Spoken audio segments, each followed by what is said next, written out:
Пубертат увидел мир. Болгарка. Не-не-не, ну вот так же, вот так. Вертикально? Ну, для влога. А, это вертикально называется? Это вертикально.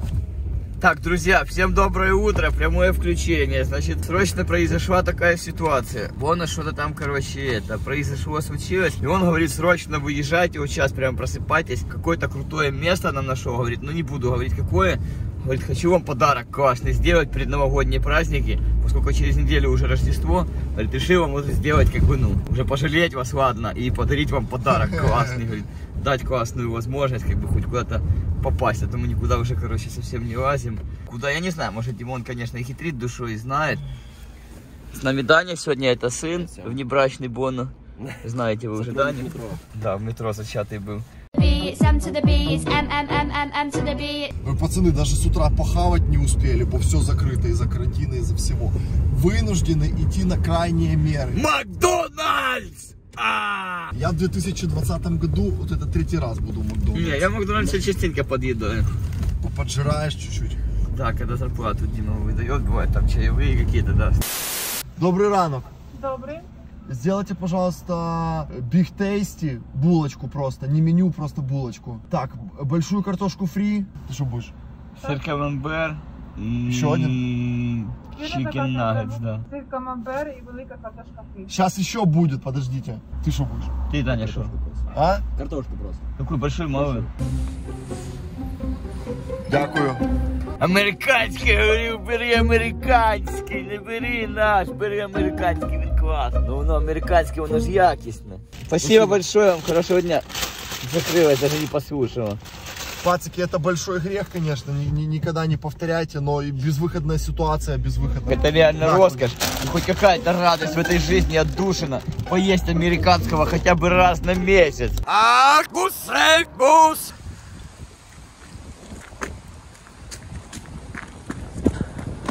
Так, привет, друзья, встретились с Бону, вот мы уже за спиной наш ЗАВАЗ, значит, приехали на точку, Бону всю ночь не спал, короче, разведывал, все делал, с нас привел, короче, как мне сейчас рассказали, это завод, который делал измерительные радары для вычисления противника целей, радиолокационная навигация, короче, для авиации, вот, и мы сейчас лезем на этот военный завод, и, ну, Бону профи в этих делах, поэтому он все расскажет сейчас и покажет, я не знаю, что там, стреляют реально или что? Да, стреляют, там очень жесткий завод. Вот этот цех находится у нас за спиной. Это один из самых больших цехов вообще в Киеве. Оцените его размеры. Плюс он вглубь территории еще далеко уходит. Так и что, мы хотим сделать разведку с воздуха? Ну да, надо будет разведать с воздуха, потому что там и камеры, и жесткие чопы. А ты купил квадрокоптер DJI специально для... Не, ну это я вчера в Бомбаре нашел. О, нормально. А вчера нашел? Да, ну я запускал его ночью, ну так более-менее научился, типа, управлять. Посмотрим, может у меня получится. Он, правда, немножко разряженный, вот, потому что я, ну, не успел его зарядить. Смотри, чтобы руку не порубало.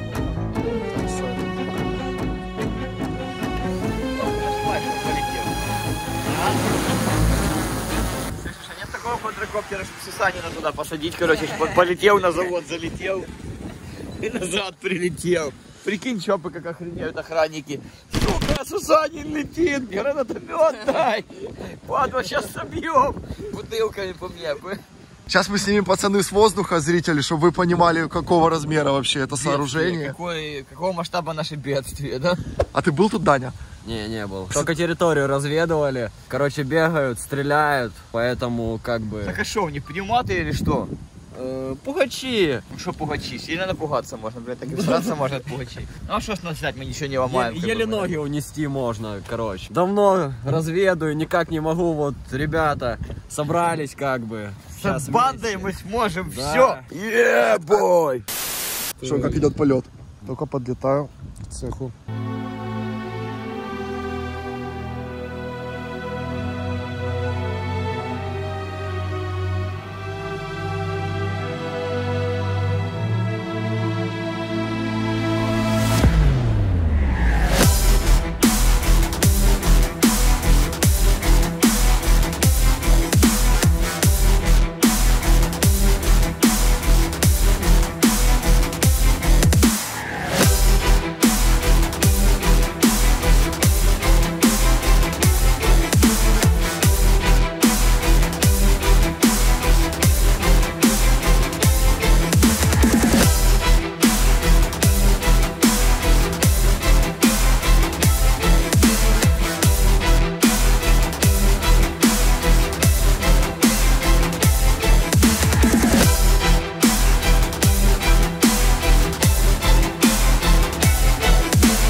Так, разведка прошла успешно. Сейчас будем садить дрон и залазить. А что, мы его заберем с собой или поставим? Не, ну оставим. Где-то здесь спрячем под этими, под крокодилами или под слонами.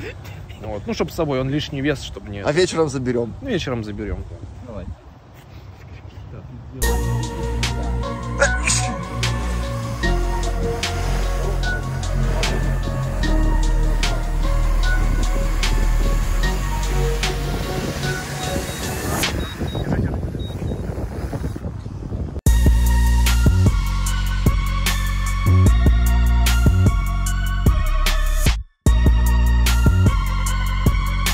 Кто это пенек подставил? Да, наверное, такие же, как и мы.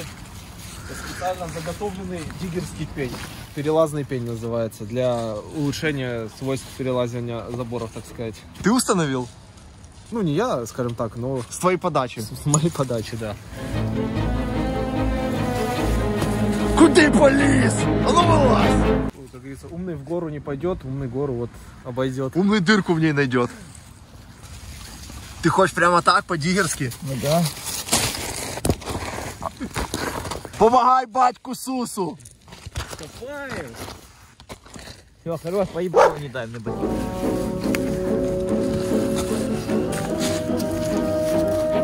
Беззаконие средь бела дня. Так, ну что, господа, мы оказались на охраняемой территории. Что дальше делаем? Идем вперед. Боно, как двигаться будем? Продвигаемся в ту сторону, только аккуратно, между деревьев, чтобы камеры нас не заметили. А где камеры висят? На углах, несколько там, на столбах спрятаны, вон, видно одну беленькую. Ну, короче, А, в натуре! Я думал, ты шутишь. Вон белая камера. Вон сверху еще одна стрелка. Сейчас. Вот, видите? Маленькая беленькая камера прямо под окном. у нас полчаса до обхода, так что нужно поторопиться. Ага, все, давай.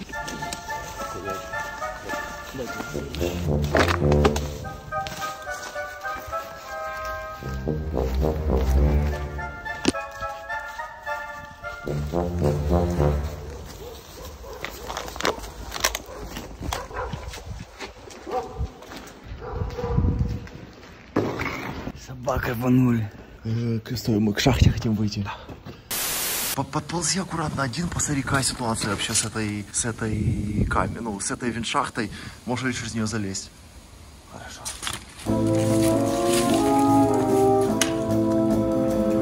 Вот это, пацаны, виншахта, выход из бомбоубежища.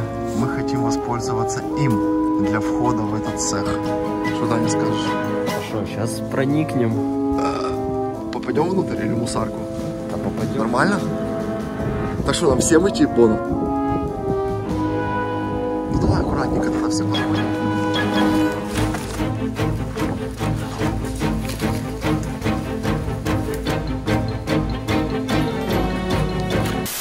Мы залазим через грибок в бомбоубежище под этим цехом.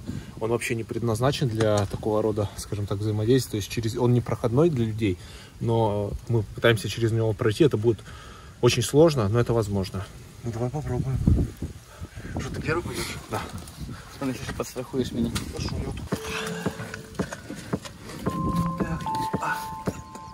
Как обстановка? Ну, более-менее узко, конечно. Лезть можно. Так, мы залезли через очень узкую щель. То есть это просто жесть. Здесь дальше такая не менее узкая труба и спуск в само бомбоубежище. Подходит нам? Идем? Да, пойдем.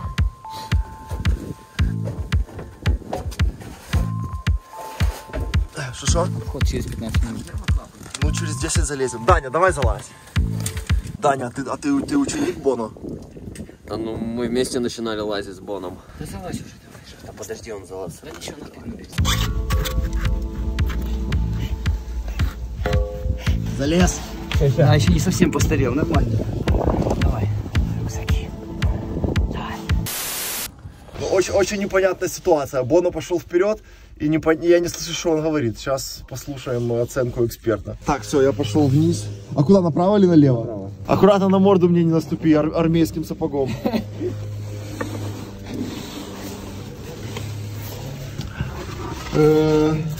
Боно, ну что там? Прохода нет, там УЗС-ка шире диаметра трубы, без помещения, то есть сразу прям упирается, грубо говоря, в трубу, ее никак не снять, не открыть. А каким же образом залазил на Нэш? Ну, мне кажется, он что-то не договорил, либо это не тот залаз. Не тот? А может позвоним ему давай? Ну, сейчас наберем его. Слышишь, а вообще ты уверен, что никак мы ее не откроем? Нет. Ну выходи в грибок, тогда наберем его. Хорошо. А я смогу выйти? Да. Хорошо. Короче, друзья, вы поняли, что там закрыта, заварена, какая-то решетка стоит гражданской обороны, хитрая военная, и не представляется возможным ее открыть. Но я вам внесу ясность, что мы действуем сейчас по наводке одного опытного человека. Сейчас вылезем наверх, появится мобильная связь, мы позвоним ему по телефону и выясним, что это за наводка такая тухлая. Да, Бона? Да. А если нет, то поедем морду ему колотить.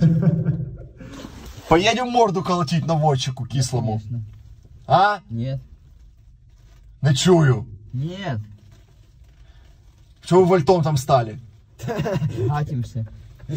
Вольтимся. Да уж, промашка получилась.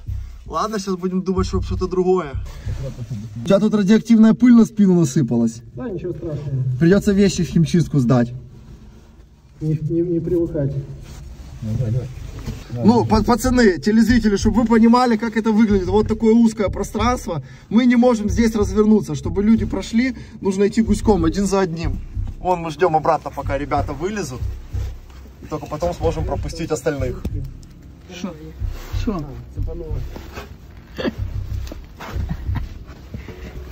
Это вылазки, пацаны. Это всегда авантюра, никогда не знаешь, чем это закончится. Ну что, Сус? Сейчас обход будет, надо уже вылазить быстрее, мы что-то тупим. Ну давай, вылазь. Все, Бона, проходи. О, я наступил коленом на ворону мертвую, но, как говорится, это к удаче. Это к деньгам большим. Да. К миллиону подписчиков. Ну, человек дал наводку, сказал, что вот там есть труба, но ее, типа, надо проверить. Вот, типа, это не 99%, а около 70%. А, он не ходил даже так? Ну да, получается. Елки-палки, я думал, что это стопроцентная наводка. Не, ну мы проверили, вот боем, как говорится. Вот, плюсик в карму. Ладно, что дальше будем делать? Будем искать альтернативные залазы. Тут еще есть несколько виншахт, есть окна. Вот, посмотрим, что это должно выгореть. Может быть, вот это? Да, для меня полностью обкатится. О, это проще, чем казалось. Ну что, господа, Пубертат, Котофей, Камрад и Сергей Трейсер, что будем делать? Ну, короче, сейчас мы планируем вот еще пройти, посмотреть некоторые виншахты. Если получится, залезть тудой, а если не получится, у нас будет крайняя мера. Придется через окно лезть, будем что-то думать, как пойдет, в принципе. О, Бона подтвердит. Ты согласен с его словами? Ну, частично.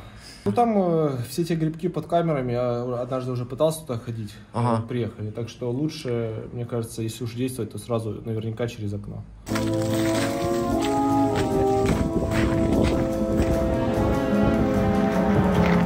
Друзья, мы вылезли на самую крышу пристройки. Вот вы видите наш огромный цех. Вот камера видеонаблюдения. Вдоль всего цеха висят камеры, которые захватывают весь периметр. Короче, какой план? Мы сейчас пробуем зайти прямо под нее. Под ней находится мертвая зона, которую ничего не цепляет. И попробуем открыть окно и зайти внутрь. Сейчас обход, кстати, должен быть вообще, по идее. Надо это... Во сколько обход? Вроде бы в час, а там они, ну, как, могут раньше, могут позже, ну, это как повезет, в принципе. Ты согласен со всем, что он сказал? Все правильно.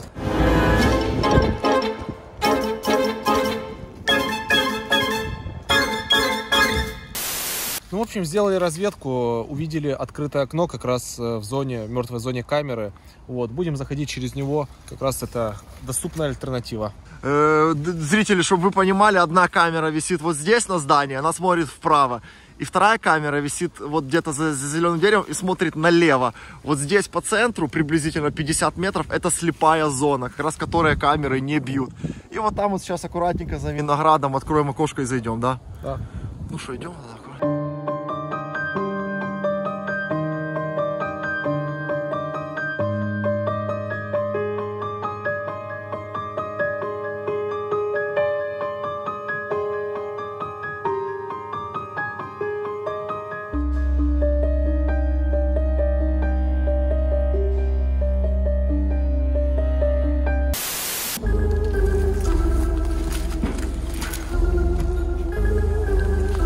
Возьми. Все, господа, молниеносной хитростью оперативных сотрудников мы попали внутрь, с чем вас и поздравляю. Поздравляю вас. Причем, что все оказалось намного проще. Само проникновение заняло буквально 30 секунд, и о вуаля, и мы внутри.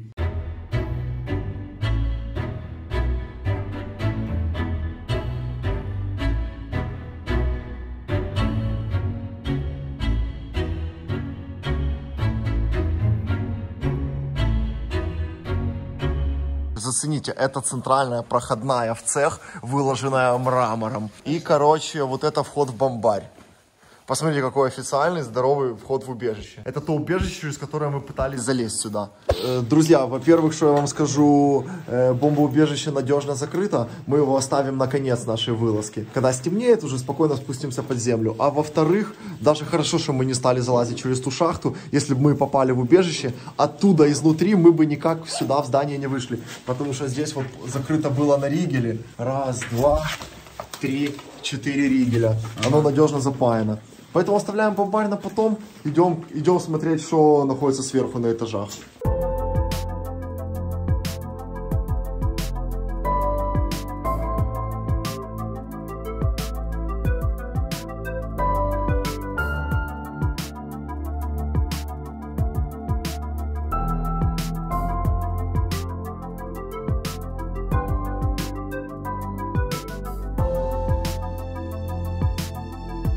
Посмотри, какое лютое помещение. Желтый — это военный цвет? Обычно да. О, смотрите, вот так вот хранится советская военная техника. Наработки для... Смотри, покажи. Это от самолетов какие-то запчасти? Пачка по пути. Это электроника советская. То есть этот цех, он делал конкретно электронику для авиации, да? Да, разную авионику, измерительные приборы бортовые. Вот последняя продукция этого завода датирована 92-м годом. Датчик DMI-1 для автомобиля, вот, абсолютно новый, разбросанный, вот, валяются. А для какой он марки? Для гелика подойдет? Я думаю, он уже морально устарел. Кладка этих тапочек. Ага. О, смотри, кетчуп. Ой, Я маленький хлопчик, виліз на стовпчик, на завод заліз, нічого не брав. Ох, ти пасульдень. Мне пенис меньше. Здание очень запутанное. Вы видели с квадрокоптера, каких оно невероятных размеров. Здесь, наверное, лестниц 20 внутри здания. И типа внутри черт ногу сломит. Кто платит за это электричество? Завод.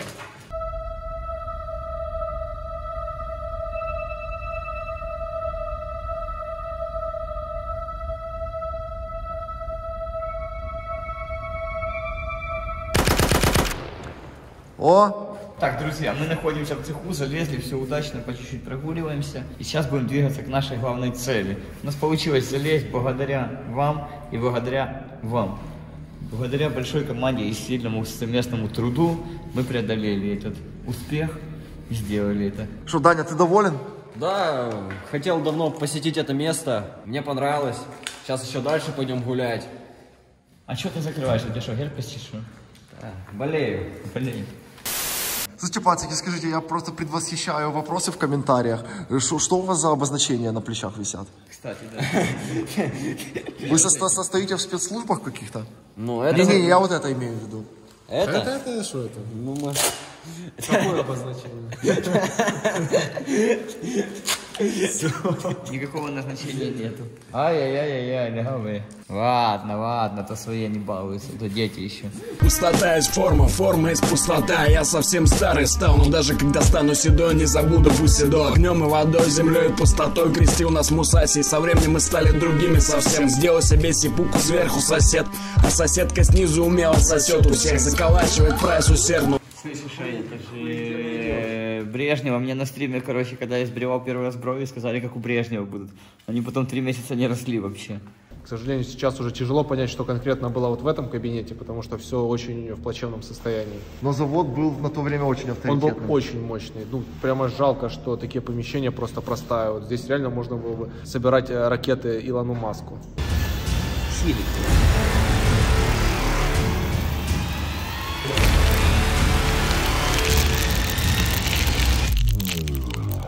Короче, ребятки, я сегодня с Суперсусом, с Боном собрались, решили вместе слазить. Охуенная вылазка. Думаю, это не последняя будет. Еще куда-то сходим обязательно. Подписывайтесь на канал, ставьте лайки и не забывайте колокольчик. Вот, радуйтесь вместе с нами хотя бы по той стороне телевизора, а мы для вас будем стараться делать новые влоги, будем гулять, врываться и разрывать YouTube. Безумно можно быть первым, безумно можно через стены.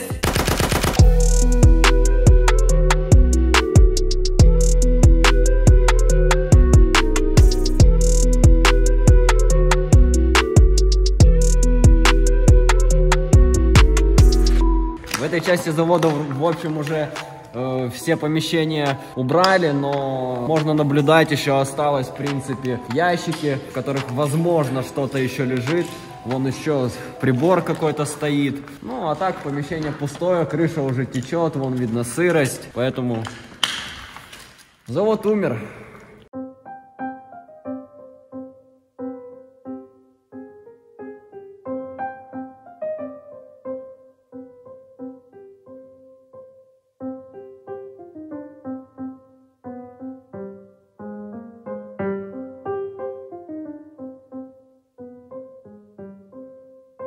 Так, друзья, я Суперсус, вы на моем канале сейчас, и мы ходим по заброшенному заводу и ищем секретную лабораторию, и скоро мы ее найдем. Так что не переключайтесь, дальше будет интересно.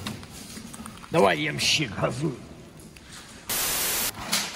Нашли допотопный кассетный проигрыватель. Кто не в теме, это кассетный проигрыватель. В 90-х это была очень большая редкость.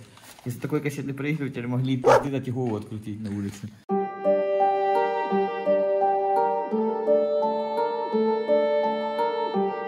Слушай, Бона, скажи, пожалуйста, вот такие кабинеты представляют исследовательский интерес какой-то? Ну, конечно, да. Правда, он здесь очень в упадочном состоянии, так сказать, но здесь можно много чего найти. И следы той эпохи. Я, вот Камрад ищет монетки в земле, а я очень часто находил в кабинетах. Знаете, людей уволили, они не успели ничего позабирать, например, там в 90-х годах. Остались какие-то советские монетки, какие-то медальки, значки. Ну, я такое люблю коллекционировать, так сказать.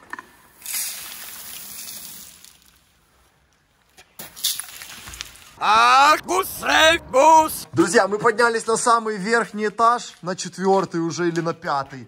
И здесь находится советский бар для отдыха пролетариев. Пацики целый день трудились снизу, а потом поднимались сюда и проводили нормально свой досуг. Смотри, оббито кожей все, лакшери. Это термоентиль. Тут видно, что завод именно был той эпохи советской, когда вот все еще пытались сделать максимально для людей. То есть он именно такой навороченный. Здесь внизу тренажерный зал, здесь на самом верху место для досуга, вот этот вот бар. То есть мощная надежная система вентиляции, то есть климат-контроль. Короче, здесь реально пытались именно сделать хорошие условия труда. Жалко, конечно, что все оно сейчас пропадает. Реально его буквально довести до ума, завести сюда Илона Маска, посадить его куда-то, и он мог бы здесь делать свои ракеты и приносить, как говорится, пользу Украине. Да. Ты ж помнишь, ты мне деньги должен за телефон, что у меня мусора забрали. Я сейчас у тебя его заберу, меня как переклинило. Вот, смотрите, друзья, как называется. Экран помещения номер 1. Ну что, можно входить? А ну глянь, открыто. Можно входить? Давай. Позволяешь?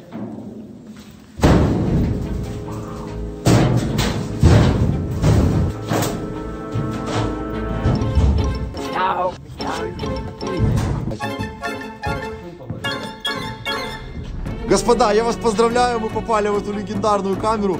Бон, расскажи, пожалуйста, в 2 словах, что это за место, что оно такое хитрое? Ну, это безэховая камера для испытания радиолокационного оборудования, не только всяческих разных приборов. Она служит для того, во-первых, она изолирована полностью от внешнего воздействия, ну, а также внутренние все радиоизлучения поглощается вот стенами вот этими специальными Картонными.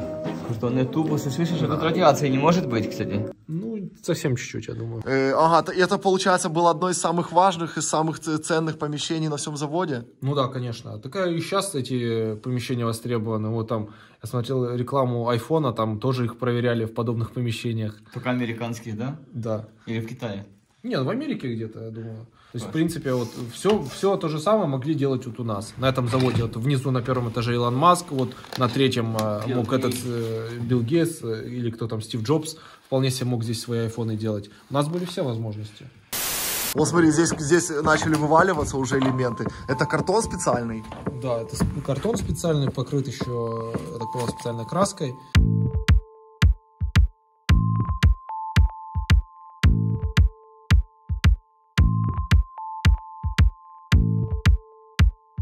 Смотрите, здесь эти блоки вот просто сложены. То есть они либо как запасные, либо их можно еще дополнительно где-то использовать. Не, камера, несомненно, для меня, как для эстета-ценителя, очень крутая. Поймут ли люди, типа, что она стоит такого внимания, типа, супер крутого? Для меня это вау.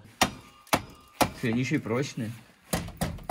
Здесь какой-то краской сделано.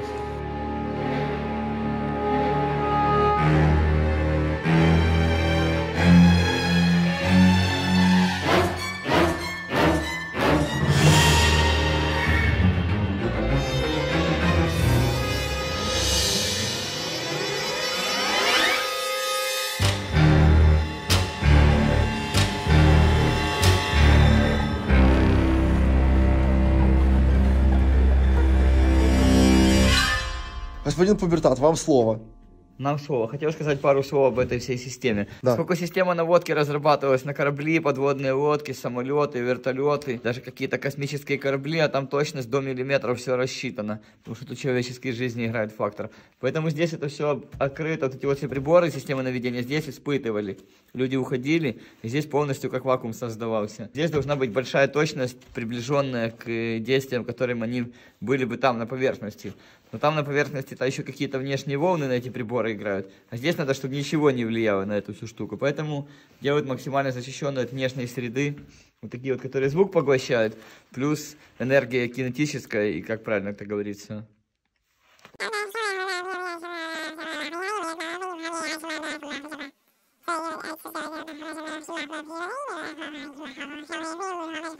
Аркус Рейкус!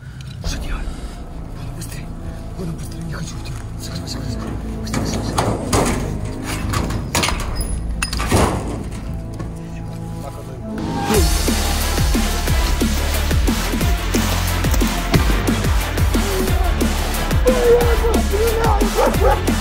Направо, Вася, направо.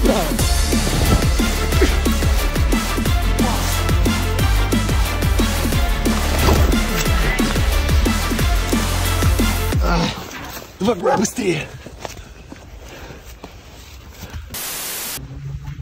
Фу, блядь, у тебя ума хватило додуматься, конечно, стрелять было по охранникам. Чудом ушли, чудом спаслись. Дорогие друзья, спасибо, что досмотрели видео до конца. Мы убежали, хорошо сняли, вроде бы хорошо. Живые, здоровые. Сусанина, Бона, спасибо, что вывел сухим из воды. Даня, спасибо тебе огромное. Чудом мы убежали, блядь. Стреляли по нам, блядь, уже. Вань, ну для вас мы сделали это. Ворвались всюду, где хотели. Классно. Будем еще дальше двигаться. У тебя много бонус-секретов еще таких классных? Хватает, мест хватает. Класс! Подписывайтесь, ставьте лайк, а мы полетели снимать для вас новый контент. Снимать на квадрокоптер.